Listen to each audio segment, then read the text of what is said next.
Libro de los Hechos, capítulo 2. Vamos a leer dos versículos. 2:42. Y también vamos a leer el capítulo 4, versículo 32.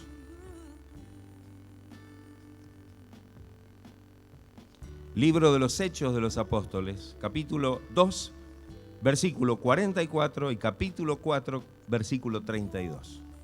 Y dice así la palabra del Señor. Y perseveraban en la doctrina de los apóstoles y en la comunión unos con otros, en el partimiento del pan y las oraciones.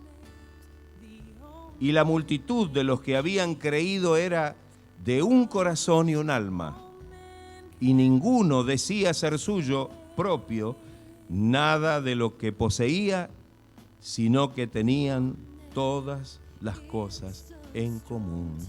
Amén. Hemos hablado acerca de las misiones, acerca de la tarea evangelística. Hemos escuchado acerca de la responsabilidad que Dios nos da, el privilegio por un lado y la responsabilidad que Dios nos da para poder ministrar y de qué manera realmente tomar el ejemplo de quienes en la palabra son ejemplo para nuestra vida, como vimos ayer en el caso de Nehemías. Hemos también alabado y hemos bendecido el nombre del Señor a través de la adoración, a través de la alabanza. Hemos escuchado también acerca del discipulado, acerca del compromiso, de la madurez cristiana. Y el tema que nos queda de los propuestos es la comunión cristiana. Y realmente es uno de los temas también importantes. Dentro de los 5 temas, es un tema complementario, pero que, como los demás, es imprescindible. Cuando miramos el libro de los Hechos, y cuando recién leímos 2 versículos nada más, pero nos vamos a dar cuenta realmente la importancia de la comunión en la iglesia.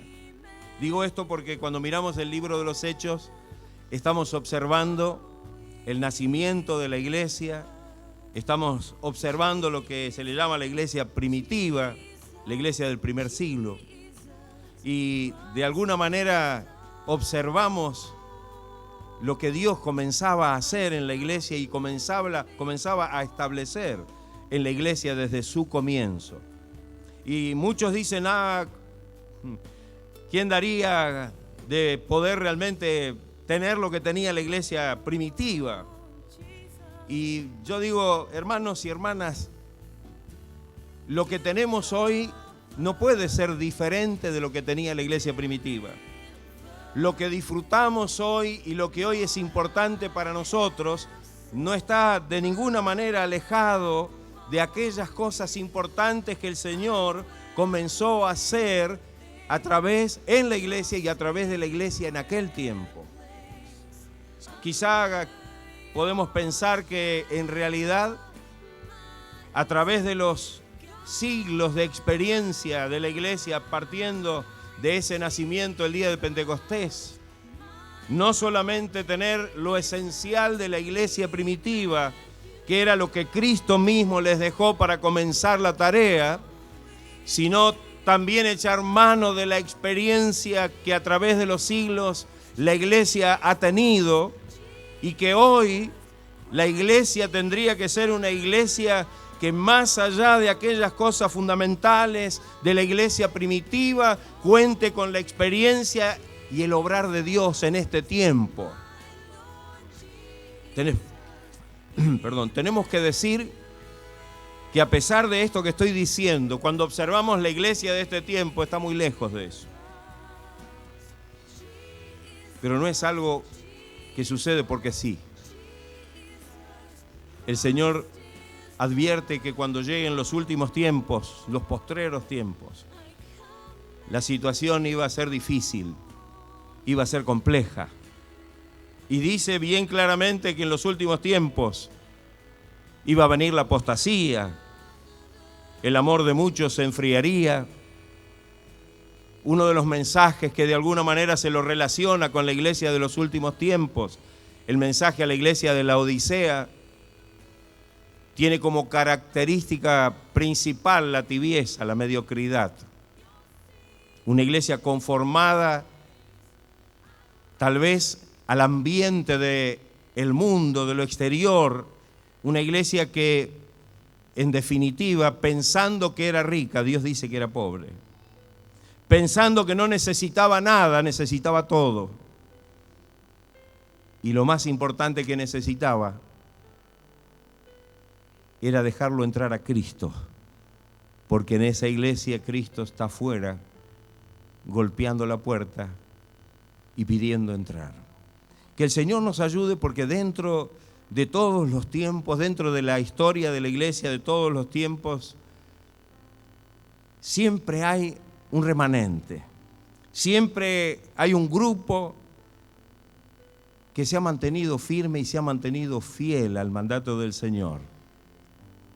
Y tal vez aún en el tiempo en que se manifiestan las características de la iglesia del último tiempo, como decíamos, la mediocridad, la tibieza, el creer que todo lo tenemos sin poseer nada, siempre hay un remanente. Un tema que desde la antigüedad y desde el Antiguo Testamento lo vemos con claridad frente a las distintas maneras en que Dios, a través de los distintos tiempos y épocas o dispensaciones, manifiesta que en cada una de esas dispensaciones o formas en que Dios trata con la humanidad y con su pueblo, a pesar de todo lo que ocurría, siempre había un remanente fiel. Siempre había un remanente fiel. Pablo lo menciona en su tiempo. Pablo habla de este remanente cuando en la carta a los Romanos explica esto y dice que aún en ese tiempo había un remanente del pueblo de Dios. De ese remanente Pablo era uno. Y muchos otros. Y tal vez tenemos que decir, para podernos ubicar en este tiempo, que a pesar de la situación general, hay un remanente. Hay un remanente de fieles que temen a Dios. Siempre me llama la atención los últimos textos que encontramos en el Antiguo Testamento, en el libro de Malaquías. Un libro que revela la situación espiritual del pueblo de Dios y que muestra que no se hacían cargo de todo lo malo que estaban haciendo. ¿Qué hemos dicho? ¿Qué hemos hecho? ¿En qué te hemos robado? O sea, no admitían ninguna de las cosas que el Señor les estaba mostrando, y parece ser que la generalidad del pueblo de Dios estaba en esa actitud desafiante frente a Dios. Pero aún dentro de ese tiempo, dice que había quienes eran temerosos de Dios. Y dice que Dios oyó. Y dice que escribió el libro de memoria. Y dice que esos que eran la minoría eran su especial tesoro. Eran los que recibirían la bendición gloriosa del Señor y el discernimiento para poder diferenciar entre el pecado o entre el justo y el pecador, entre el que sirve a Dios y el que no le sirve. Yo estoy convencido de que a pesar de las distintas épocas, tiempos, dispensaciones o como queramos llamarle, hoy vivimos un tiempo en el cual sucede exactamente lo mismo. Dios quiera que nosotros seamos parte de ese remanente. ¿Se siente parte del remanente de este tiempo? No hace mucho, en una de las prédicas, en uno de los mensajes, le decía a los hermanos que justamente cuando hablamos de la venida del Señor a levantar a los suyos, justamente el Señor levantará al remanente. Justamente el Señor levantará a los fieles, a los que le están esperando, a aquellos que de alguna manera y en medio de ese concierto general de desconcierto, están realmente con un corazón abierto y dispuesto, temerosos de Dios, a hacer la voluntad de Dios. Y yo digo, qué glorioso es esto. Dios quiera que seamos hallados dentro de ese remanente, para que cuando suene la trompeta y escuchemos la voz de arcángel, podamos en un abrir y cerrar de ojos ser transformados y volar a la presencia del Señor. ¿Está usted con esta confianza y con esta fe en el Señor? ¿Está usted con este anhelo ferviente en su corazón? ¿Se siente parte de este remanente? Para que podamos realmente servir al Señor. Esto no quiere decir que este remanente debe ser un remanente que se encierra en sí mismo. No es un remanente que cierra las puertas y queda como en un círculo cerrado, sino que este remanente tiene una gran responsabilidad y es predicar el mensaje del Evangelio verdadero, es presentar el mensaje del Cristo viviente, es presentar la palabra del Señor tal cual está, para que las almas, y no solamente las que nunca escucharon el Evangelio, sino que aquellas aún que están extraviadas de la verdad, aún dentro de lo que se denomina Evangelio, cristianismo, puedan conocer la verdad o puedan regresar a la verdad de la palabra de Dios y del mensaje del Evangelio. Alabado, que el Señor nos ayude. Tenemos una doble responsabilidad. Por un lado, que como iglesia, como remanente, podamos seguir estando atentos a las indicaciones, enseñanzas de la palabra de Dios, y que por otro lado sintamos la carga, pero no la carga como si fuera algo que no nos gusta, sino como la carga que nos lleva a poder entregar nuestra vida en el servicio del Señor y llevar, exponer, mostrar, anunciar este glorioso mensaje del Evangelio a toda criatura. Que el Señor nos ayude. ¿Estaremos dispuestos a hacerlo? ¿Estará la iglesia de Dios dispuesta a hacerlo? ¿Está usted dispuesto a hacerlo? A veces cuando nos encontramos dentro de un grupo parece que estamos, dentro del amén general. Pero ¿sabe una cosa? Dios es un Dios que si bien nos trata en forma colectiva, en cierta manera, porque nos reúne y ahí nos bendice a todos, también Dios es un Dios personal.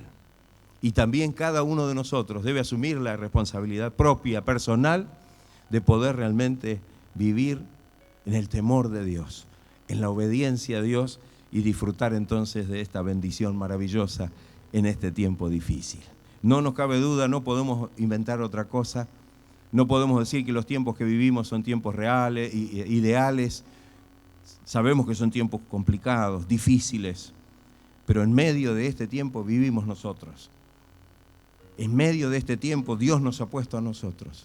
Y en medio de este tiempo tenemos que estar firmes como iglesia de Cristo, predicando, anunciando el Evangelio, viviendo para la gloria de Dios y apresurándonos para la venida del Señor, como dice la palabra.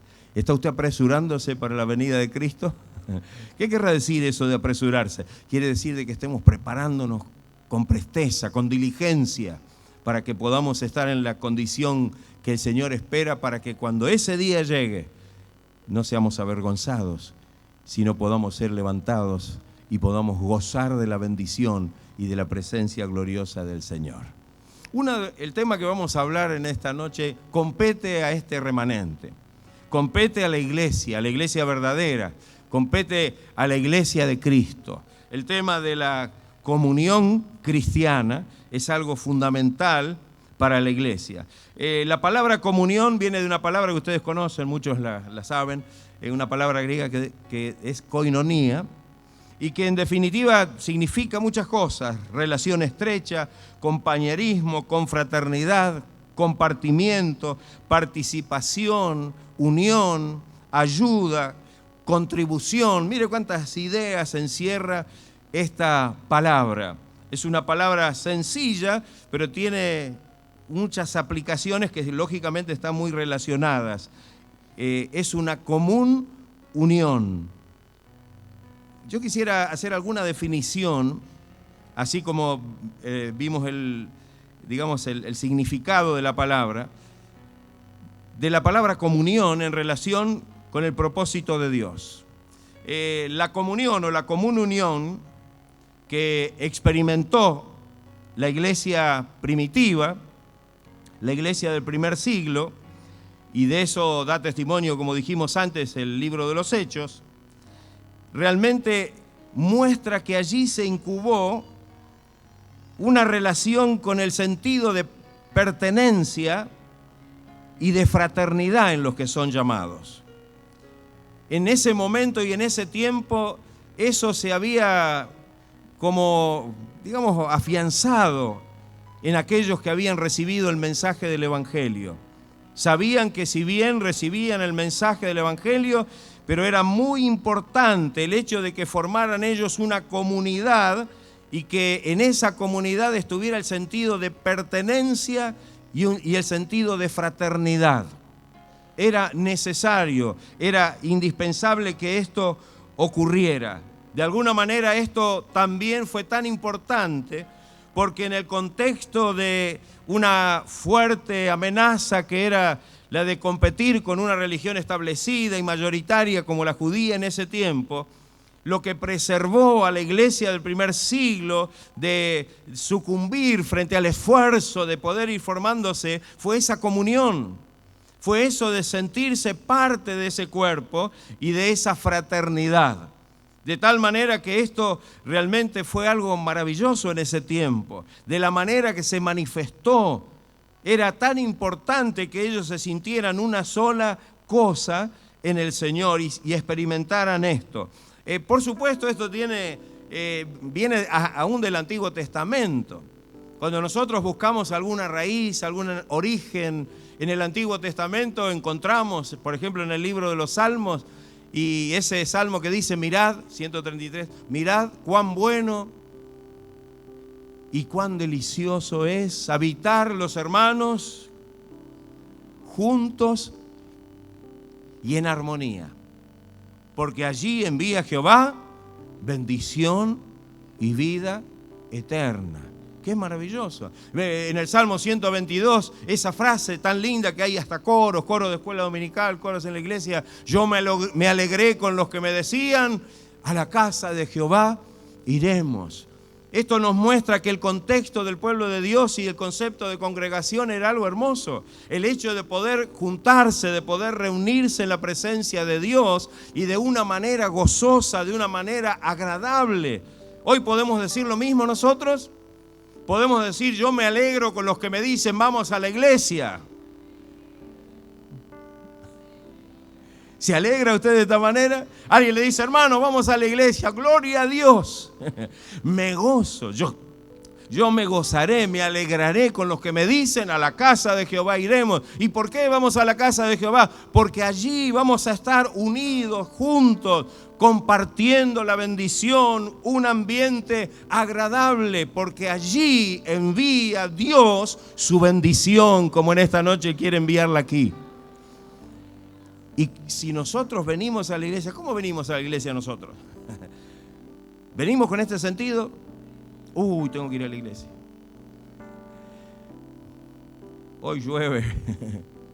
Hoy está anunciado que va a llover. Juega algún partido importante. Mire que todo eso lo vemos o no, o acá solo en Olivo esto. No, a veces nos damos cuenta. Entonces cuando hay algún evento, alguna cosa, parece que fuera más atrayente aquello. Pero qué hermoso el espíritu que Dios muestra que aún desde el Antiguo Testamento y en relación con el pueblo de Israel, esto es lo que a Dios le gustaba. Y allí enviaba el Señor su complacencia, porque ahí donde ellos se reunían en un mismo lugar, juntos, pero también en armonía de espíritu, Dios enviaba su gran bendición y su gracia. Cuando hablamos de comunidad, es otra palabra que tiene mucho que ver. La comunión se logra con la presencia física. La comunión no se logra, yo puedo decir, bueno, yo tengo comunión con la iglesia, pero yo oro en mi casa, escucho por la tele, por internet. Cuando hablamos de una comunión, necesitamos entender que necesitamos que se complete lo que dice la Biblia. Y esto de alguna manera expresa que debemos movernos físicamente, tenemos que participar con constancia, como dice la palabra de Dios en el libro de los Hechos, porque dice que los discípulos en ese tiempo, ¿qué hacían? Perseveraban en la doctrina de los apóstoles y en la comunión unos con otros. Ese perseverar quiere decir que ellos estaban siempre con el deseo, y no solamente con el deseo, sino con la prontitud para reunirse. No había en ese tiempo iglesias ni había templos, pero había lugares de reunión. Había lugares donde las puertas de alguna casa se abría para que allí se reunieran los que aceptaban a Cristo, los que recibían el mensaje del Evangelio, y allí dice que los creyentes se juntaban y perseveraban, estaban siempre con esta disposición que es la de poder juntarnos. Por eso es que la iglesia forma una comunidad. Muchas veces decimos que la iglesia forma o conforma la comunidad del reino de Dios. ¿Será cierto? ¿Será cierto que la iglesia es la comunidad del reino de Dios? Y saben una cosa, esto es muy importante, ¿no? Porque en definitiva necesitamos comprender que somos parte de una comunidad. Dios ha establecido esa comunidad. La iglesia es la comunidad del reino de Dios. Y si queremos pertenecer a la iglesia, tenemos que pertenecer a esa comunidad. El Salmo 133 no solamente habla de que venimos a la iglesia y estamos un rato juntos, sino que cuando leemos el Salmo 133 dice habitar, usa una palabra. ¿Y qué quiere decir habitar? ¿Cuál es el significado de la palabra habitar? No es solamente venir de vez en cuando, tal vez cuando puedo, cuando... Saben que la palabra habitar significa vivir. Alguno decía, pastor, pero tenemos que vivir en la iglesia. Tenemos que vivir en la iglesia, pero la palabra que se usa es un lugar donde uno tiene que habitar en el sentido de que tiene que mantenerse de una manera ligado totalmente. Algunos dicen, bueno, es la casa de Dios, pero es nuestra casa. ¿Es la iglesia su casa? Dice la Biblia que somos hijos de Dios. ¿Y la casa de su padre no es su casa? Si lo puede decir en relación con la relación familiar, secular, la humana, cuánto más podemos decir que estamos en la casa de Dios, pero esta casa de Dios, hermanos, es nuestra casa. Es el lugar donde Dios está con nosotros y nos bendice. Y dice que el estar aquí es bueno y es agradable. El poder llegar a la casa de Dios, a nuestra casa, a nuestra comunidad con quienes estamos y nos reunimos. Dice, hay una frase que es importante, porque en realidad lo importante es el hecho de estar juntos. Muchas veces decimos, bueno, siempre nos reunimos con un motivo, ¿no? Parece que cada vez que nos reunimos tiene que haber un motivo. Pero, ¿saben una cosa? Con la iglesia tenemos que tener cuidado con esto.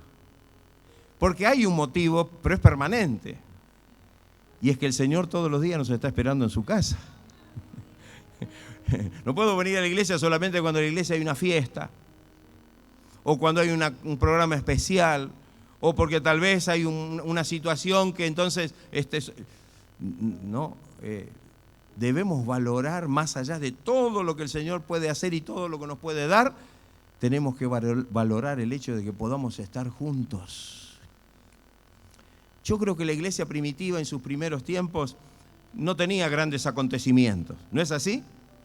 ¿Cómo la piensa usted la iglesia primitiva? Algunos piensan la iglesia primitiva a lo mejor como un gran edificio con un montón de gente que eran lugares muy precarios, casas, lugares pequeños. ¿O no es así? Sí. Y ellos dicen que se reunían con un gozo, con una bendición de poder estar juntos. No había nada especial, tal vez. Eran mal mirados. Pero había algo que los atraía. Y eso no era que había alguna cosa especial o que había sino que era realmente la bendición de poder reunirse aquellos que habían creído y estar en la presencia del Señor. porque el Señor les había prometido a ellos, pero también a nosotros, que aunque 2 o 3 se reúnan en su nombre, Él estaría en medio. Gloria sea el nombre del Señor. Entonces yo creo que ese debe ser el motivo, el móvil que me lleve a poder realmente decir que estoy ansioso por congregarme. Estoy ansioso por estar en la casa de Dios, de estar junto con mis hermanos, de poder saber que el Señor está con el propósito de bendecirme, de ayudarme, de renovarme, de fortalecerme, si estoy enfermo, de sanarme, si estoy angustiado, de quitar la angustia y la tristeza y darme el gozo, y si estoy con temor, sacar el temor y poner la seguridad y la fe. Gloria sea el nombre del Señor. Qué maravilloso.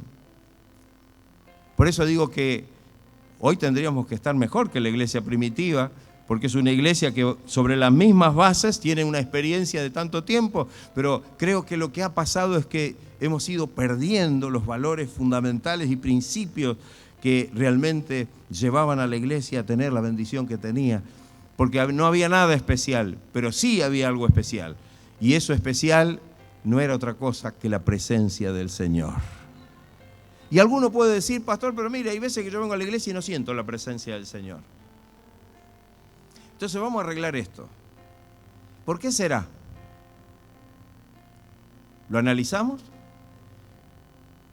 ¿Será que el Señor faltó? ¿Será que el Señor no vino porque tenía algo que hacer?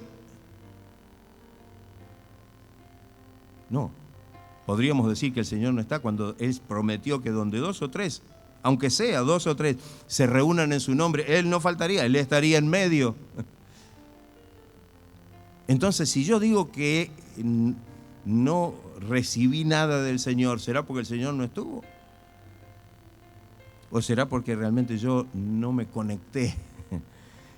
Porque no me abrí a la presencia de Dios, porque no tuve la iniciativa de venir con esa expectativa, de venir con alegría y con gozo y unirme a los que de la misma manera decían y dicen, me gozo cuando voy a la iglesia y a la casa de Dios.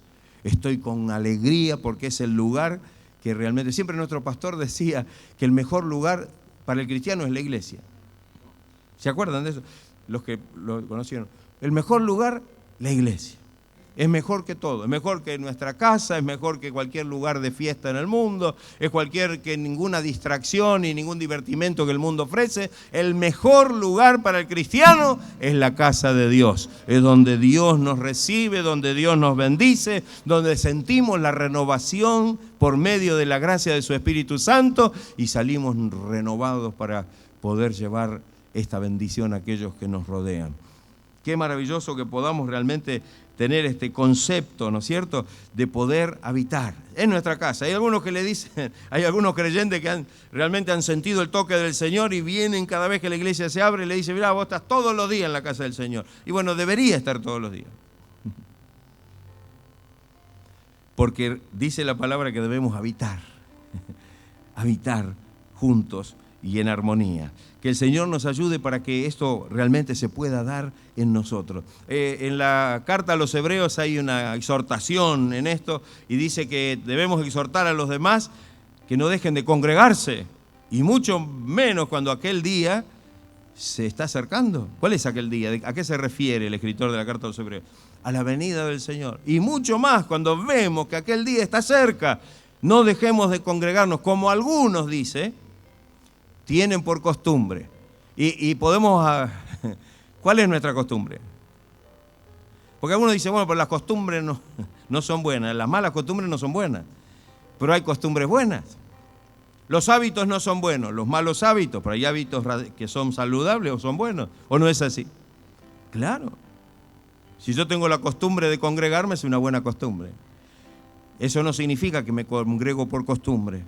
Pero sí tengo la disposición de hacer esto porque realmente encontré que fuera del Señor no tengo nada. Porque sé que cuando llego a la casa del Señor, el Señor me espera y me bendice y me renueva y me prepara para que pueda ser un instrumento de bendición en sus manos. Gloria sea el nombre del Señor. Gloria a Dios. Gracias, Señor. La iglesia como comunidad Hay una frase, algunos dicen que la iglesia es la koinonía en movimiento, la comunión en movimiento, en acción. Y esto es algo hermoso, ¿no? Porque podemos decir que realmente esa comunión y esta koinonía espiritual no es algo pasivo, no es algo que nos deja ahí como inertes, como que estamos... No, por el contrario. Esta comunión, esta koinonía, esta bendición a través del poder y la gracia del Espíritu Santo es la que nos mueve, ¿o no es así? Es la que produce dentro de nosotros una energía, un poder, una actitud realmente de movilizarnos y de movernos en la dirección de la voluntad de Dios. Y esto es algo glorioso, que la iglesia realmente sea eso. Una comunidad. Un lugar donde nos encontramos, un lugar donde confraternizamos, un lugar donde estamos juntos, un lugar donde podemos unir nuestras almas en la presencia del Señor, pero un lugar donde somos llenos de la presencia del Señor y que podemos de esta manera ser un instrumento para que la gloria de Dios salga de este lugar y llegue a los lugares donde está la oscuridad, donde está la necesidad, donde está la corrupción, donde está el pecado, donde está el que reina en el mundo, que es Satanás, y podamos arrebatar a las almas para el reino de Dios. Alabado, gloria sea el nombre del Señor, gloria a Dios. Pero esto lo tenemos que sentir. Porque si no, es como solo una costumbre personal y como podemos ir a otro lado, pero no le decimos a nadie que venimos a la iglesia, no invitamos a nadie para que venga a la iglesia. Y si alguien a lo mejor hasta nos dice que tiene una necesidad, ni lo invitamos ni le decimos que venga. Ni tal vez de alguna manera hacemos lo posible para que venga. Cuando me acuerdo de la parábola del Señor, de la cena, que la deben recordar ustedes también, y dice que había hecho una invitación para ese día, y cuando manda a su siervo a que le diga a los invitados que vengan, empezaron a excusarse. Uno por una cosa, otro por la otra, no vamos a hacer detalles de la parábola, quiero llegar al otro punto. Ninguno pudo venir, ¿no? Uno por motivos personales, otro por motivos de negocio, otro por cuestiones, digamos, de interés, pero no vinieron. Algunos se disculparon y otros ni siquiera se disculpó. Entonces, ¿qué hizo el Señor? Mandó a los demás y dice, mirá, hay lugar acá, bueno, andá. Salí por las calles, por las plazas y llamá a todos y traélos acá. Ya esa palabra tiene cierta acción, ¿o no? Traélos, es un verbo, traer. Traélos y que se llene mi casa. Así que ahí va el siervo. No solamente hacer una gentil invitación si quieren venir, no, había que traerlo. Miren, vengan, que hay una bendición para ustedes. Hay una invitación especial. Y dice que después que el siervo salió y él habló con el dueño de casa, con el Señor le dijo, el siervo le dijo, ahí todavía hay lugar. Y entonces, ¿qué le dijo el Señor? Ahora salí, andá por los vallados, por los campos, andá y forzalos a entrar. ¿Qué le parece? Forzarlos a entrar, es decir, de alguna manera tenía que hacer lo posible para que vengan. Y cuando yo miro eso, digo, ¿hasta dónde nosotros estamos haciendo eso? Cuando a veces es tan difícil que un alma nueva entre en la iglesia, ¿o no? No es como antes. Antes era más fácil. Parece que había mayor cantidad de almas que aceptaban semanalmente muchas entregas a Cristo, pero a veces parece tan difícil hoy. Pero cuando nos ponemos a pensar, lo que está fallando es la comunidad de la iglesia que en definitiva no hace lo que tiene que hacer. Tiene que salir, tiene que traer a la iglesia a aquellos que tienen necesidades, aquellos que realmente están esperando. Pastor, mire, no, hay personas que no están. Pero ¿sabe una cosa? Dios siempre tiene las personas ahí esperando. ¿O no es así? Los que tenemos que empezar a movilizarnos somos nosotros. Es una comunidad activa. La iglesia es una comunidad de acción, estamos en comunión, estamos juntos, nos gozamos, es el lugar donde estamos en la presencia de Dios y es agradable, nos deleitamos en el Señor, pero tenemos que salir Y tenemos que entender que esto es lo que Dios, de alguna manera, está queriendo que nosotros podamos hacer. La comunión dentro de la iglesia es fundamental para que la iglesia pueda tener éxito también fuera de la iglesia. Había escuchado dentro del Congreso una frase que muchas veces la decimos también, y que necesitamos relacionarnos en una comunión de amor, de bendición, de complementarnos unos a otros para poder alcanzar a los de afuera. Es muy difícil que si no tenemos esta relación aquí, podamos realmente ganar a alguien que está afuera. Si no amamos a nuestros hermanos que están en la iglesia, es muy difícil que podamos realmente hacer la obra. Creo que fue, no sé si el pastor Cabañas o alguno de ellos, que ayer decía algo así. Y es una realidad, es una verdad. Entonces, creo que en principio tenemos que comenzar por hacer adentro lo que necesitamos hacer para que seamos efectivos en lo que vamos a hacer afuera. A veces pensamos que es al revés, el creyente tiene que salir afuera, hacerlo y adentro. Pero ¿sabe lo que yo he observado a lo largo de los años en la obra? Que muchas veces ese trabajo desordenado por la falta de orden interno no da el fruto que esperamos. Porque cuando las almas nuevas vienen a la iglesia no está preparada para recibirlas. No está en la condición necesaria para que las almas se sientan a gusto. No están en la condición necesaria para que aquellos que vienen con su necesidad, con sus problemas, con sus cargas, encuentren realmente lo que el Señor quiere que haya dentro de la iglesia. Y esas personas, como entran, se van. ¿O no es así? Entonces es importante que observemos ciertas cosas que en la comunión interna de la iglesia puedan realmente darse. Yo estaba mirando y estaba buscando en la palabra y se encuentran cosas que son muy llamativas. Una de las figuras y acciones que se muestran en la Biblia es, por ejemplo, y me llamó la atención, es el darse la mano. Y alguno dirá, pastor, pero bueno, ya nos damos la mano, a veces nos damos un abrazo, a veces nos damos un beso. Pero, ¿sabe una cosa? Esto me llevó a pensar lo siguiente. Porque no es importante lo que hacemos, sino cómo lo hacemos. Entonces, yo miraba y encontré en la palabra, y después empecé a encontrar algunas coincidencias, aún en el Antiguo Testamento que se usaba. Por ejemplo, en la carta a los Gálatas, en el capítulo 2, versículo 9, dice, reconociendo la gracia que me ha sido dada, Jacobo, Cefas y Juan, que eran considerados como columnas, esto lo dice Pablo, el apóstol, dice, nos dieron a mí, a Pablo, y a Bernabé, la diestra en señal de compañerismo para que nosotros fuésemos a los gentiles y ellos a la circuncisión. ¿Sabe que la palabra koinonía se traduce aquí como compañerismo? Y se expresaba a través de dar la mano. Fíjense ustedes que era tan importante esto, porque señalaba que en ese momento estos otros apóstoles que eran de la compañía de Jesús, en relación con Pablo, que en realidad todavía no lo consideraban como un apóstol porque no había estado realmente con ellos, con Jesús.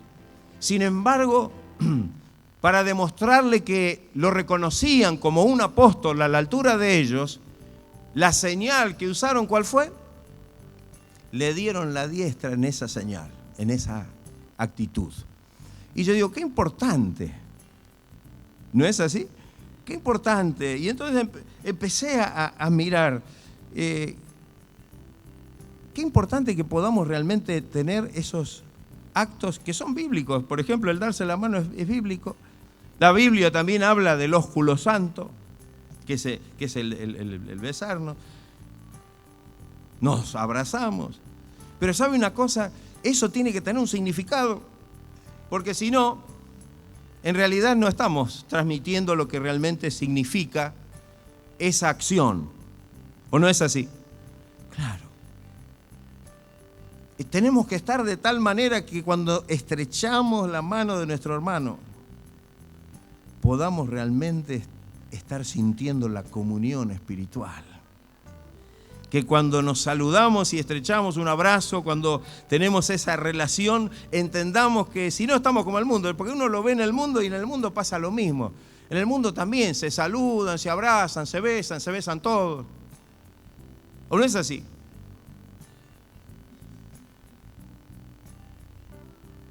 Pero para nosotros eso tiene que tener un significado, porque tenemos que decir, y los que conocemos y estamos hace tiempo en la iglesia sabemos que muchas de esas cosas se interpretaron mal, ¿o no? Y yo me acuerdo que en algunos momentos, en algunas situaciones, hasta se dijo, bueno, miren, no se saluden más de esta manera, porque había dado lugar a algunas cosas raras.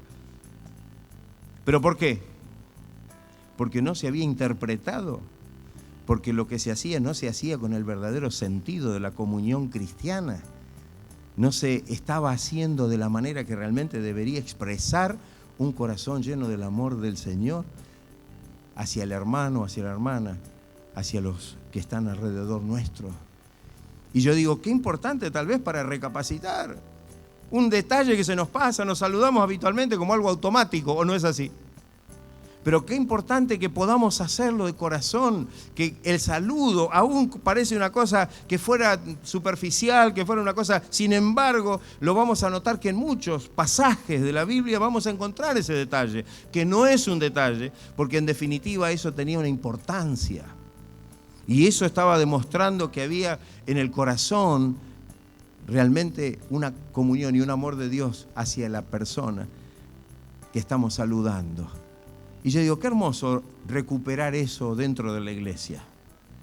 Que no nos saludemos por costumbre nada más. Que no nos saludemos solamente porque, bueno, yo tengo la costumbre de decir, algunos hermanos ya cuando yo lo digo lo dicen a coro conmigo. No se vaya sin saludar a sus hermanos. Parece el verso del final. Pero siempre lo decimos porque es importante que yo a veces, y lo digo como pastor, pero hay veces que hace mucho tiempo que no saludo a los hermanos. Ustedes saben, cuando la reunión se termina, vienen los hermanos, me saludan, algunos me piden oración, otros me comentan algo. Y los hermanos, a mí no me molesta en absoluto. A veces cuando la iglesia está muy llena se hace medio complicado, pero a veces hay hermanos con los que no me saludo durante mucho tiempo. Y yo digo, qué importante es saludarnos. Qué importante es desearnos que Dios nos bendiga o que Dios bendiga al otro. Qué importante, tal vez con la frase del saludo, decirle lo que tenemos en el corazón. Porque esas frases no son solamente para divertirnos. No es para pasar el rato y hacer algo ameno entre nosotros y mire que suene gracioso. No. Cuando decimos salude a su hermano y dígale yo le amo en el amor del Señor, tenemos que estar con el corazón realmente lleno de la gracia de Dios. O cuando damos con el saludo una palabra de bendición o digamos, de ánimo para otro, tiene que salir de un corazón que desea eso en la vida del hermano. ¿Estaremos en condiciones de recuperar esto y hacerlo de esa manera? De poder tal vez hablarlo en el ámbito de la congregación y decir, miren, no nos vamos a saludar más así porque sí. Que podamos comprender que en el saludo tiene que haber algo más. Si ellos... Una decisión tan importante y una actitud tan importante de cambio en el corazón de los apóstoles, que al principio lo resistían, se demostró a través de un simple apretón de manos dándole la diestra como una señal de aceptación. Yo digo, qué importante para nosotros que recuperemos cosas perdidas, que recuperemos aquellas cosas que deben realmente señalar que tenemos un verdadero amor en nuestro corazón y que estamos dispuestos a manifestarlo y a compartirlo con nuestros hermanos en la fe. ¿No es así, hermano? Claro. Hoy la pastora que dio el estudio esta tarde hablaba del amor sin fingimiento. Y yo mientras ella hablaba, a mí como estaba con esto, se me venía a la mente esto, ¿no? Que a veces decimos, oh, que Dios lo bendiga. ¿No? Y repetimos lo que, bueno, nos saludamos de esta manera, lo repetimos, pero... Y yo digo, el Señor en esta noche nos está llamando la atención.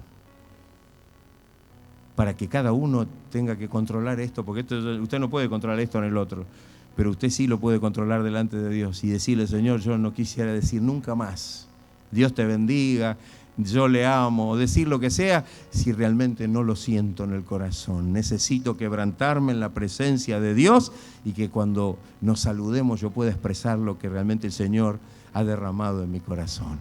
¿Estaremos dispuestos realmente a hacer esto? Sea el estrechar la mano, sea el abrazo, sea un beso, lo que fuera, siempre con el respeto y el cuidado que debemos como iglesia, pero con el amor de Dios, siempre dándole lugar a que el Señor realmente pueda estar obrando en nuestra vida. Hay otra cosa que, leyendo la segunda carta de Juan, capítulo 1, versículos 10 y 11, hay otra de las figuras que la vamos a usar de una manera particular. Leemos segunda de Juan, capítulo 1, versículos 10 y 11, y dice: si alguno viene a vosotros y no trae esta doctrina, o sea, no tiene la verdadera doctrina, dice: no lo recibáis en casa ni le digáis bienvenido, porque el que le dice bienvenido participa en sus malas obras. Aquí la palabra, y alguno dirá, ¿qué tiene que ver esto con lo que estamos hablando de la comunión? Parece que fuera al revés, anticomunión. Pero, ¿sabe una cosa? La palabra que aquí se identifica con koinonía, con comunión, es la palabra participa. La palabra koinonía es traducida aquí como participa. Lógicamente aquí en el sentido negativo. Amén. Es decir, que Juan dice que si se tiene comunión con falsos maestros, con quienes no tienen el verdadero evangelio, cuando se les dice bienvenido, uno está participando de ese tipo de cosas. Entonces, esto responde, y tal vez nos tenemos que ir un poco al ambiente y por qué, o en el contexto de qué se dijo esto. Y es que en aquel tiempo había muchos falsos maestros que iban a las casas de las personas. Iban a las casas y con falsas enseñanzas, con doctrinas totalmente erradas y equivocadas, querían entrar en la casa de los creyentes con el fin de llevarlos a su propia creencia. Y entonces aquí el apóstol Juan es como que larga una advertencia, un cuidado, y dice: cuidado, si alguno viene y no tiene esta doctrina, no viene a hablar de lo que nosotros creemos y trata de convencernos, no lo reciba, no le diga bienvenido, dice, porque el que le dice bienvenido está participando, amén, está participando de esto. Pero en realidad no queremos usarlo en el sentido negativo, sino queremos usarlo en el sentido positivo. Así como decimos que no podemos realmente tener mucha relación, y la Biblia lo dice, con aquellos que no están en la doctrina, porque parece que no hay una relación, y aquí habla en ese sentido, usando en el sentido positivo, que es lo que queremos hablar de esto, es importante que podamos participar y que le demos lugar a la participación de la comunión o en la comunión cristiana. Porque en realidad el participar es parte. Amén. Así como no debemos participar en aquellas cosas que nos identifican con cosas que Dios no quiere, debemos participar y debemos tener comunión con aquellas cosas y con aquellas personas que realmente sí el Señor quiere que lo hagamos. ¿O no es así? Bien. Creo que necesitamos entonces comprender. Dice, debemos pensar en que muchas veces debemos participar en las necesidades de los hermanos.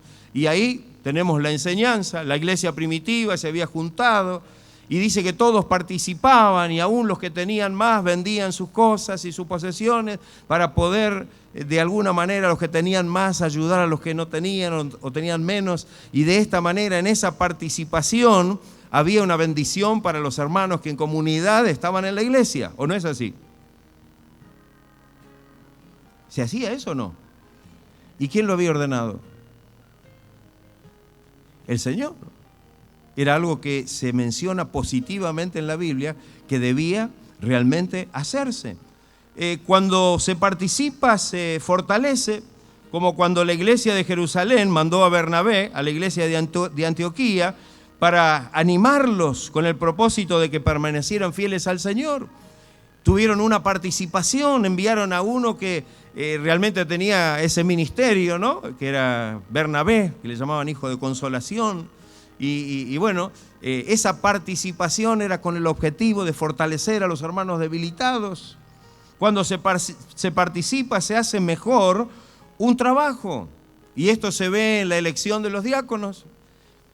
Los apóstoles estaban queriendo ocupar y hacer toda la labor y en realidad el Señor les dijo que tenían que tener alguien que les ayudara y ahí los guió y tuvieron que elegir a 7 varones para ocuparse de algunas tareas y en la participación realmente vino un orden dentro de la iglesia de ese tiempo para que ellos se dedicaran al servicio de la palabra y más a las cosas espirituales mientras los demás atendían las demás labores. ¿O no es así?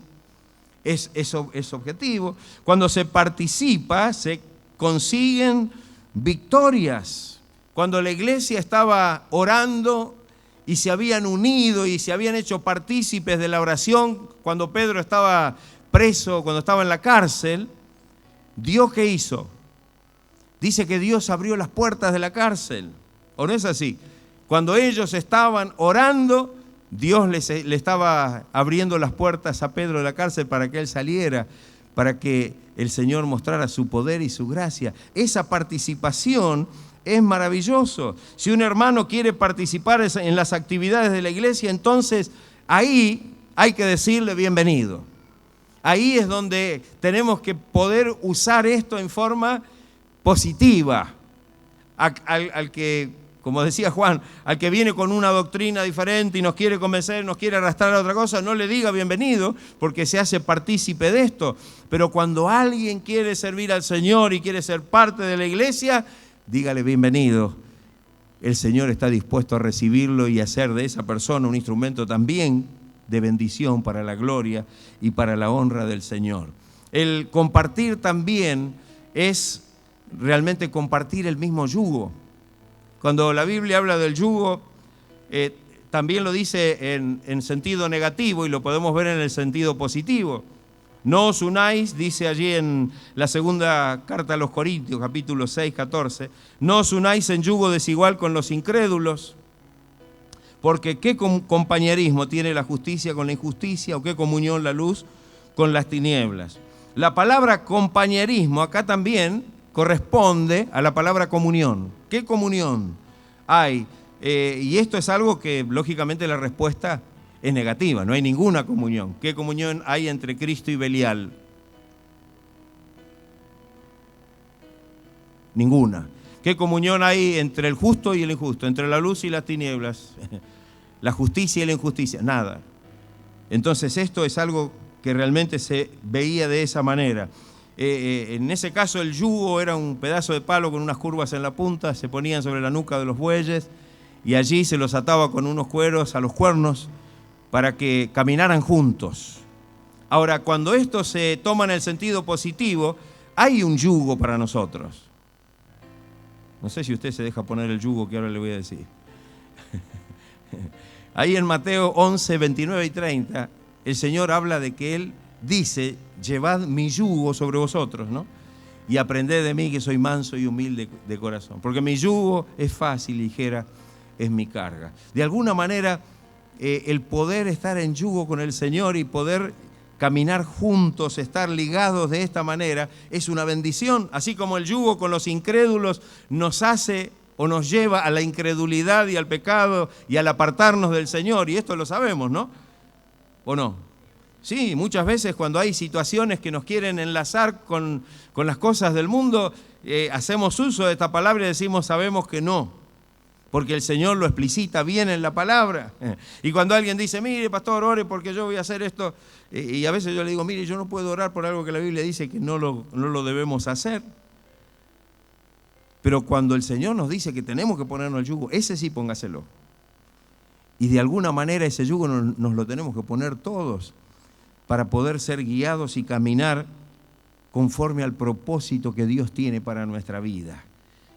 Y esto es algo que debe funcionar dentro de la iglesia. Esto es algo que debe funcionar dentro de lo que entendemos como una comunión dentro de la comunidad del reino de Dios. Por supuesto que cuando hablamos de las bases de la comunión, empiezan a aparecer palabras más sencillas.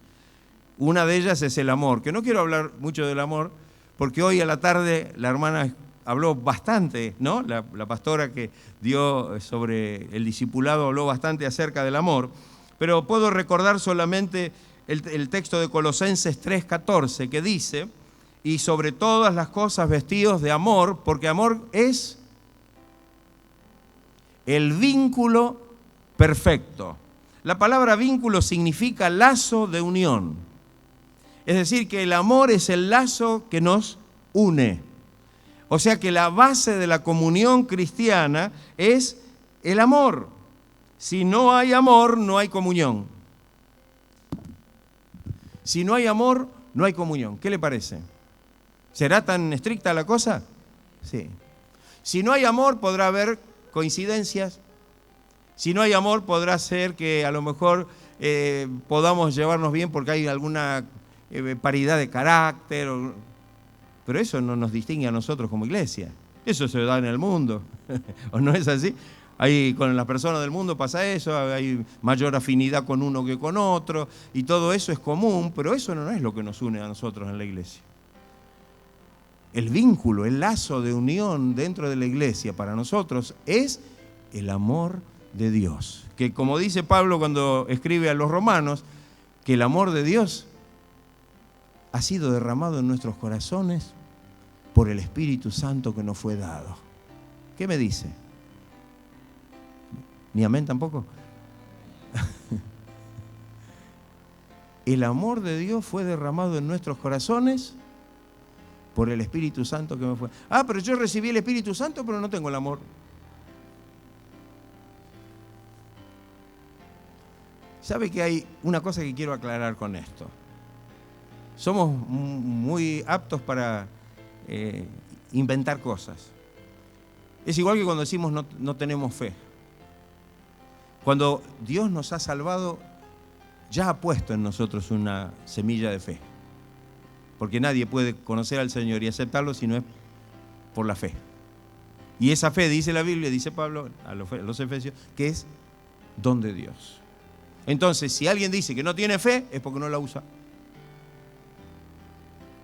Es porque no la usa. Y si alguien que dice que ha recibido el Espíritu Santo, que se considera un hijo de Dios y que sabe que Dios lo ha salvado y tiene esa convicción y no tiene amor, es porque no lo usa. Y entonces podemos aplicar el principio de la fe al del amor. Si Santiago dice que el que dice que tiene fe pero no tiene obras, la fe del tal es muerta. Yo diría que el que dice que tiene amor pero no tiene obras de amor y no hay demostración en su vida, ese amor está muerto. No es que no lo tiene, es que no lo está usando. Cuando el Señor reprendió a los discípulos y que se espantaron cuando estaban en esa tempestad ahí y se desesperaron y fueron a buscar al Señor que estaba durmiendo y le dijeron: Señor, no tienes cuidado que perecemos. Ahí lo habrán sacudido un poco, no sé, para despertarlo, y era una tormenta que ellos sabían que iban a morir ahogados.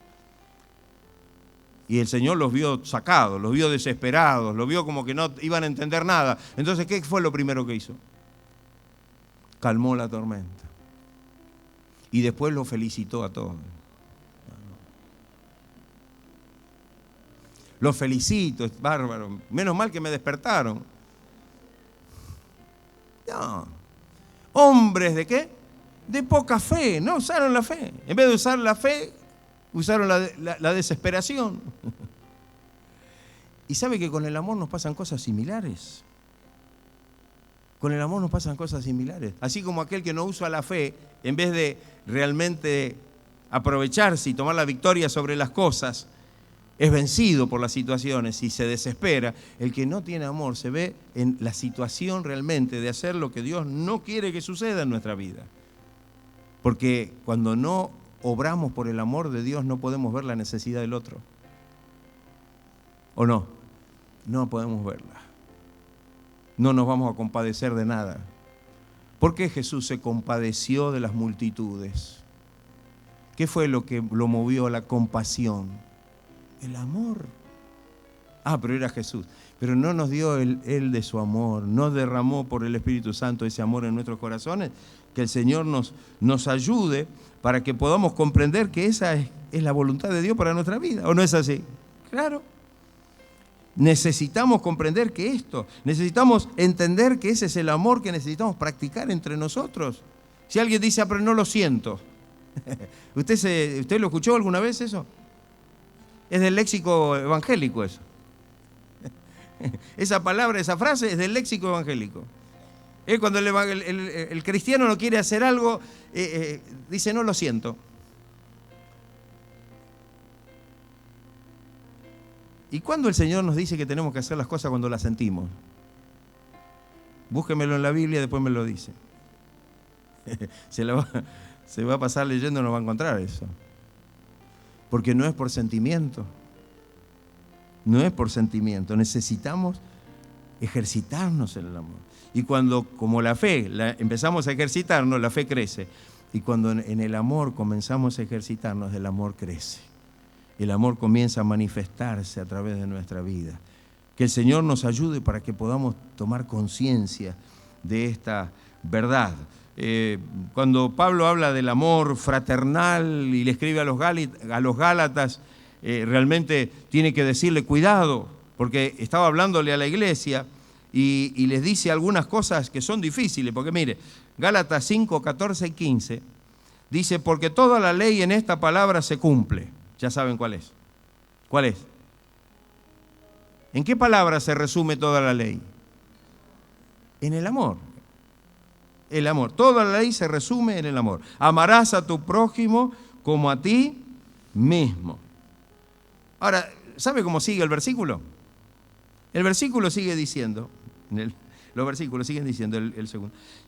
Pero si os mordéis y os coméis unos a otros, mirad que también no os consumáis unos a otros. Mira lo que dice Pablo. Primero les dice que el mandamiento, sí o sí, de toda la ley, que resume toda la ley, que sí lo tenemos que practicar y que no hay nada que sirva sin eso.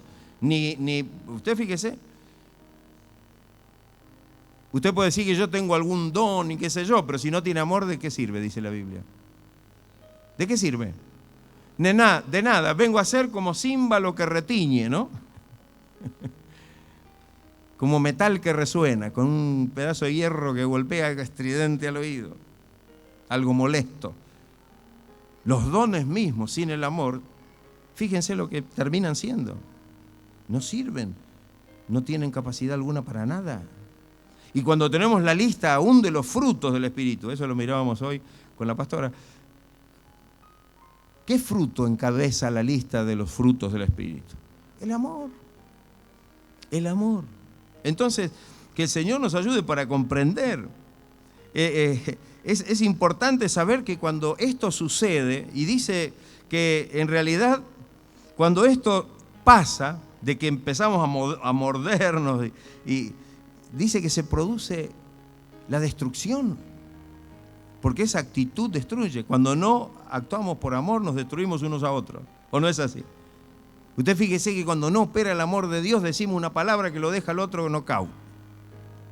Peor que si le hubiera dado un cross de derecha en la mandíbula. ¿O no es así? Lo deja inoperante. No a 10, le tiene que contar 100 para que reaccione. Y hay veces que pasan días y no reacciona el otro. Por una palabra, ¿o no es así, hermano? Una falta de comprensión amorosa, una falta de amor, destruye. Y eso en la comunidad de la iglesia, en lo que hace a la comunidad de la iglesia, lleva a la iglesia, a la comunidad, a la disolución. Y usted fíjese que es algo común. Es común que las iglesias lleguen a la disolución. Es común que aquellos que se reúnen para poder hacer grandes obras de Dios empiezan a tener algún problema y se disuelve. ¿O no es así? Es más común de lo que pensamos. Entonces no lo podemos mirar así nomás. Porque entonces tenemos que entender que hay algo de esto que está pasando. Porque si hay algo que nos disuelve, hay algo que nos lleva a la disolución, que nos está destruyendo la comunión, la unidad, la fraternidad, cuidado. No podemos permitir que el enemigo nos disuelva, nos destruya, porque a eso vino. Cuando miramos la obra del diablo, ¿qué dice el Evangelio de Juan? Que el diablo ¿a qué vino? A hurtar, a matar, a destruir. Pero el Señor vino a hacer todo lo contrario. Él vino para que tengamos vida y para que la tengamos en abundancia, para que podamos compartir esa bendición entre todos. Entonces, en vez de disolución, hay comunión. En vez de destrucción, hay edificación. Yo digo, qué importante para que nosotros comprendamos lo que la palabra de Dios nos dice y que de alguna manera podamos estar atentos para que esto no nos sorprenda, para que de alguna manera cambiemos, apenas sintamos alguna cosa de esta, cuidado. Una palabra, un gesto, una actitud puede ser algo que destruya a alguien. ¿O no es así? Y le digo, es mucho más terrible que un golpe. Entonces, que el Señor nos ayude para que el amor de Dios pueda estar en nuestros corazones. Y que aún frente a las situaciones que puedan ser adversas o que puedan no ser justas, como a veces decimos, ninguna de las cosas que le pasó al Señor fue justa. Pero la carta del apóstol Pedro dice que aunque el Señor tuvo que padecer injustamente, Él no juzgó. Él no hizo nada, no reaccionó contra la injusticia. Y de la misma manera nos enseña la palabra que con el amor de Dios tenemos que actuar para restauración, para paz, para edificación y para comunión. Que el Señor nos ayude, ¿no? Otra de las bases que tenemos es la creencia. Hechos 2:44 dice que todos los que habían creído estaban juntos. Qué lindo esto. Todos los que creyeron, ¿qué hicieron? Se juntaron.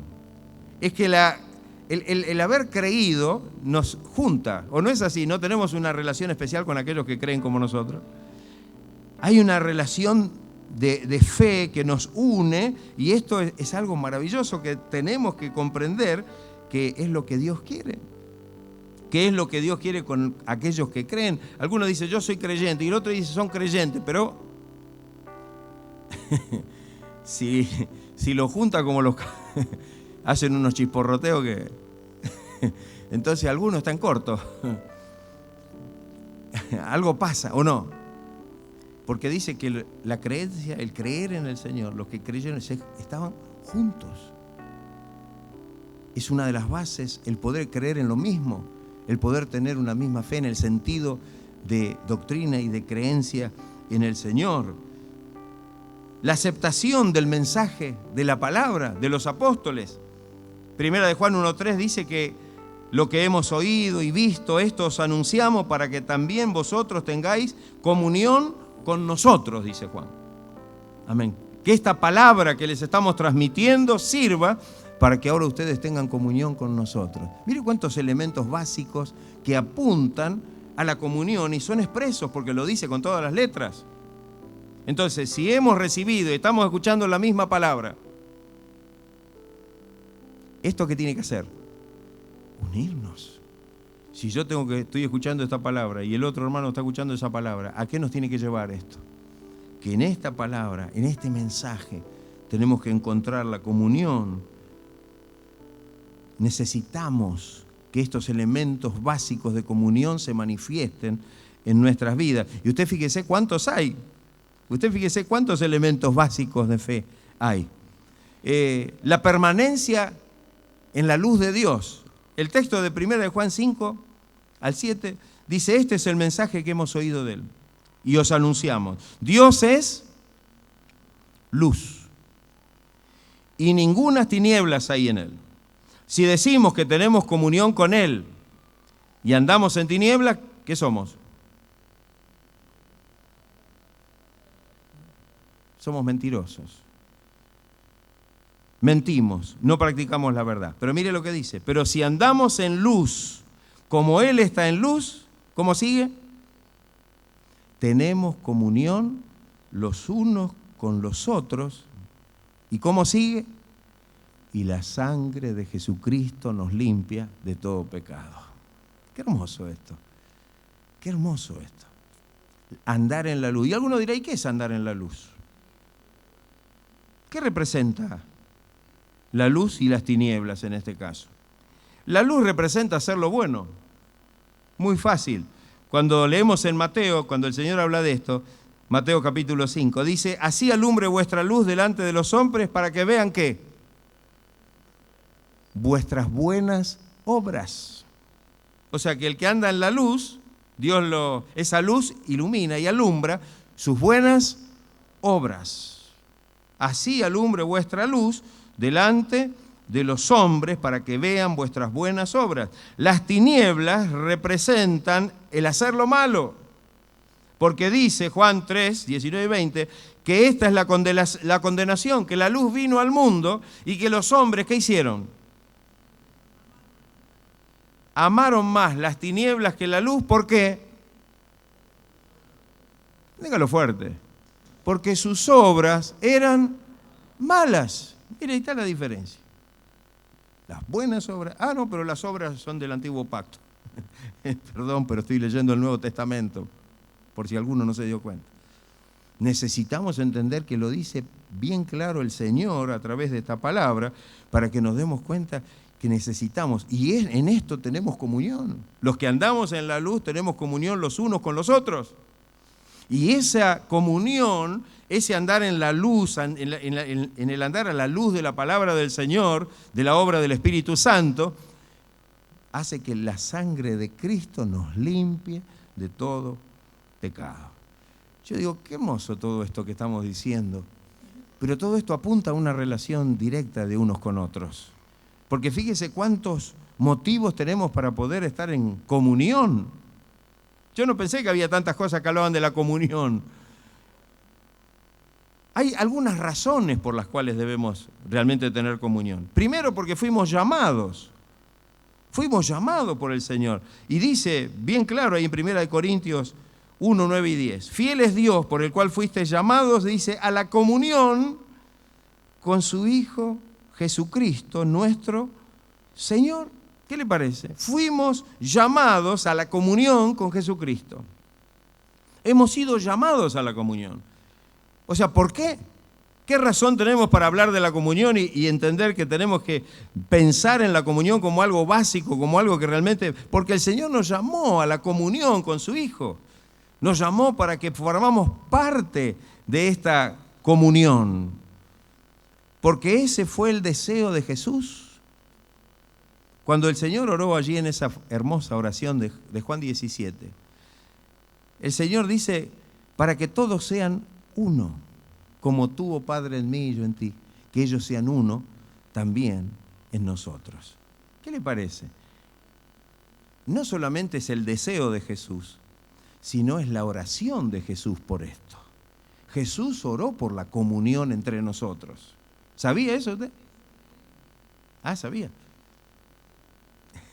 Y, porque algunos dicen, no, pero a mí, mire, pastor, usted ore porque a usted el Señor lo escucha. No, mire, acá oró alguien que seguro que Dios lo escuchó. Sabemos que Dios nos escucha cuando oramos con fe y en la presencia de Dios. Pero en la oración que estoy mencionando es la oración ni de Pablo, ni de Pedro, es la de Jesús, que como un ruego en la presencia del Padre pidió por la comunión y por la unidad entre nosotros. Hay otras razones. Somos una familia, ¿o no? Dice que en la carta a los Efesios dice bien claro que ahora ya no somos ni extranjeros ni advenedizos, sino que somos miembros de la familia de Dios, somos miembros de la familia cristiana. Y esto es un punto de encuentro, esto es un punto de comunión, ¿o no es así? Porque pertenecemos al mismo cuerpo, ¿o no es así? Pertenecemos al mismo cuerpo, porque dice en 1 Corintios, porque por un solo espíritu fuimos todos bautizados en un cuerpo, que es el cuerpo de Cristo. ¿Y quién es el cuerpo de Cristo? La iglesia. ¿Y quién es la iglesia? ¿Cuántos son la iglesia acá? ¿Ve? Así que somos todos parte de un cuerpo. Tenemos que tener comunión unos con otros. Cada uno de nosotros somos miembros en lo particular, pero a la vez estamos vinculados, relacionados, y como dice Pablo a los Efesios, dice que estamos unidos por las coyunturas que se ayudan mutuamente para ir edificándonos en amor. Así que creo que es una razón muy válida, y hay tres cosas que son fundamentales. Que usted y yo somos en este sentido importantes para Cristo. ¿Algún miembro de su cuerpo no es importante para usted? La Biblia dice que todos los miembros son útiles, son importantes. A usted no le da lo mismo, ya este dedo, total, ya está, listo. No, cuidado, lo cuida. Somos todos importantes. Dios nos ha puesto como un miembro y a la vez hay enseñanza bíblica que dice que no podemos menospreciar a los que parecen que son menos importantes, porque Dios los ha puesto en el cuerpo y les ha dado una función y son de importancia para Dios. También significa que estamos en perpetua relación con nuestros hermanos, porque los miembros del cuerpo son para estar en el cuerpo, ¿o no? Y el tercero es porque también significa que usted y yo somos útiles al Señor en el lugar donde Dios nos puso. Somos miembros de su cuerpo y realmente tenemos que tener ese sentido de comunión porque es lo que Dios realmente quiere que suceda. Finalmente quiero dar una relación que es muy hermosa y con esto quiero terminar. Y es que tenemos comunión con la deidad. Cuando hablamos de Dios, en 1 de Juan 1:3, volviendo al texto que hoy mencionamos, la primera parte dice lo que leímos hoy, lo que hemos visto y oído, esto os anunciamos, para que también vosotros tengáis comunión con nosotros. Bien, pero mire lo que sigue diciendo, no solamente entre nosotros. Dice, y nuestra comunión verdaderamente es con el Padre.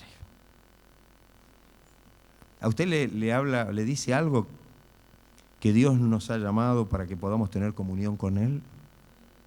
¿Con Dios? También dice con su Hijo Jesucristo. Es decir, tener la comunión con Jesucristo. Fíjese que hay otro texto en 1 Corintios 1:9 que dice, fiel es Dios por el cual también fuiste llamados a la comunión con su Hijo Jesucristo nuestro Señor. Explícitamente, para que haya una comunión, una común unión con Jesucristo. Y también con el Espíritu Santo. También con el Espíritu Santo. 2 Corintios 13:14, Pablo escribe, la gracia del Señor y el amor de Dios y la comunión del Espíritu Santo sean con todos vosotros. ¿Qué le parece? Hay algunas razones importantes que señalan al Espíritu Santo en esto. Primeramente porque tiene que haber una comunión con el Espíritu Santo porque Él ha venido a ser morada en nosotros, ¿o no es así? El Espíritu Santo en este tiempo hace residencia en nuestros corazones. Mire si tiene que haber una estrecha relación. Porque escuchamos y obedecemos su voz a través de las Escrituras, porque toda la Escritura fue inspirada por Dios y el Espíritu Santo es el que puede hacer llegar esta Escritura inspirada y puede hablarnos a nuestros corazones. Y porque el Espíritu Santo simplemente es una persona. Y no podemos tener comunión si no es con una persona. Porque solo las personas pueden establecer una comunión con otras personas. Mire qué sencillo.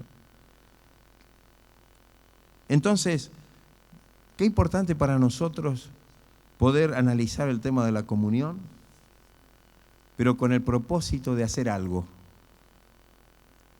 Con el propósito de hacer algo. ¿Vieron qué lindo cuando escuchamos la palabra y decimos, bueno, ahora vamos a orar por esto y vamos? Yo en esta noche quisiera orar por esto, pero que el Señor haga algo. Pero ¿sabe una cosa? Me doy cuenta que en este tema nosotros tenemos que estar haciendo o tomando la iniciativa. Yo estoy seguro que muchas veces tenemos cosas en el corazón, no resueltas. A veces las dejamos ahí, preferimos no pensar en ellas, preferimos no tocar el tema, preferimos dejarlas como stand-by, pero saben ustedes como cristianos que esas cosas nos perjudican.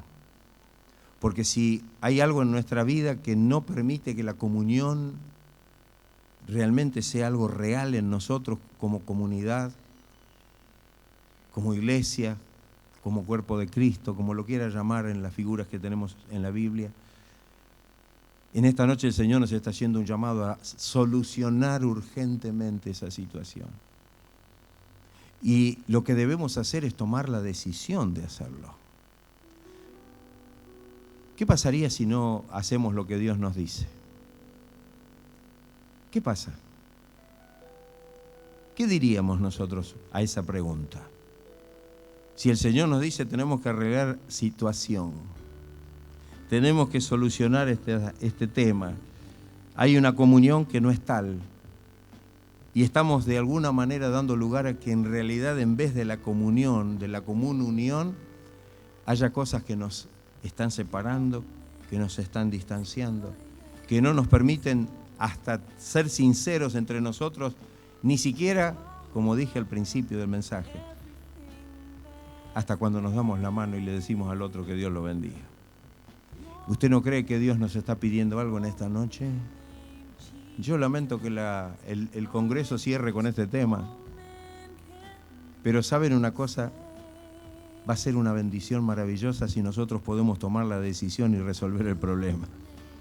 Nos vamos a quitar una terrible carga de nuestro corazón y vamos a poder sentir la paz de Dios y la bendición del Señor en nuestros corazones.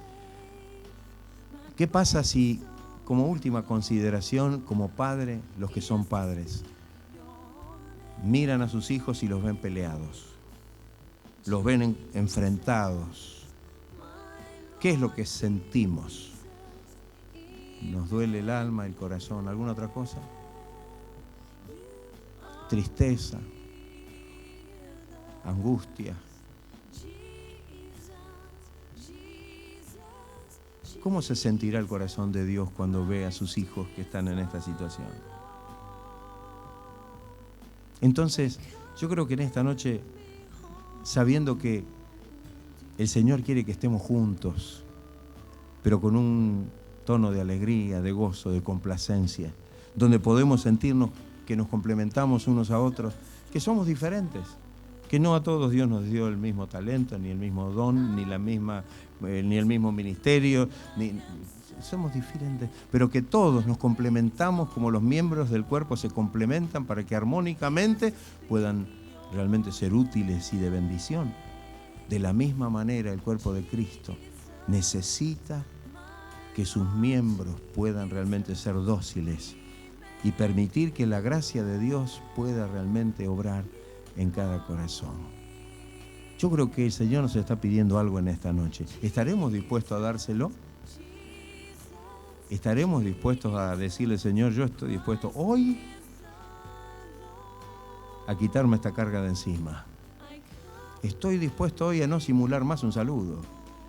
Estoy dispuesto hoy a no ser más, tal vez, hipócrita cuando digo que Dios te bendiga, o cuando tengo que decirle a alguien algo que no lo siento, como decíamos hoy.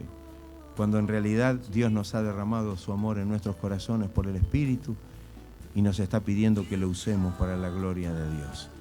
Cuando hablamos del mandamiento del amor, y con esto cierro, yo digo siempre algo que yo lo tengo como algo fundamental. Porque si bien el mandamiento del amor dice que debemos amar a Dios por sobre todas las cosas y a nuestro prójimo como a nosotros mismos, en los términos del Nuevo Testamento, del Nuevo Pacto en Cristo, el mandamiento del amor hacia nuestros semejantes tiene una gran diferencia. Ya no nos dice el Señor, ama a tu prójimo como a ti mismo, cuando hay algunos que hasta se desprecian, sino que dice que debemos amar a los demás como el Señor nos amó a nosotros. ¿No cree que hay una gran diferencia? ¿Y cómo nos amó el Señor a nosotros? Cuando éramos buenos, cuando todo lo hacíamos bien, cuando éramos realmente personas que Dios... No, cuando Dios nos amó a nosotros estábamos perdidos, éramos pecadores, estábamos alejados de Dios, sin esperanza, sin Dios en el mundo. Pero estando en esa condición, Dios mostró su amor para con nosotros.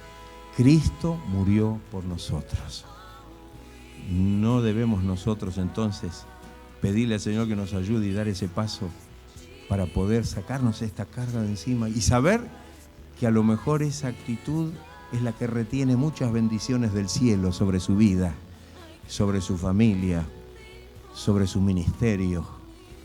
Que muchas de estas cosas que están arraigadas en el corazón y que muchas veces creemos que las tenemos que llevar para convivir con ellas, el Señor en esta noche quiere que usted las suelte para que el Espíritu Santo pueda moverse con libertad en su vida y usarlo para la gloria de su nombre. Y ver que esta comunión de la cual habla la palabra y que muestra que es la que libera la bendición de Dios sobre la congregación, tiene que ser una experiencia real, genuina, para que nosotros podamos verdaderamente dar testimonio de la verdad. Amén. Dice que los demás van a creer que somos del Señor. ¿Cuándo? Cuando nos amemos y tengamos comunión los unos con los otros. Va a ser el testimonio más poderoso para que otros crean que somos discípulos de Cristo.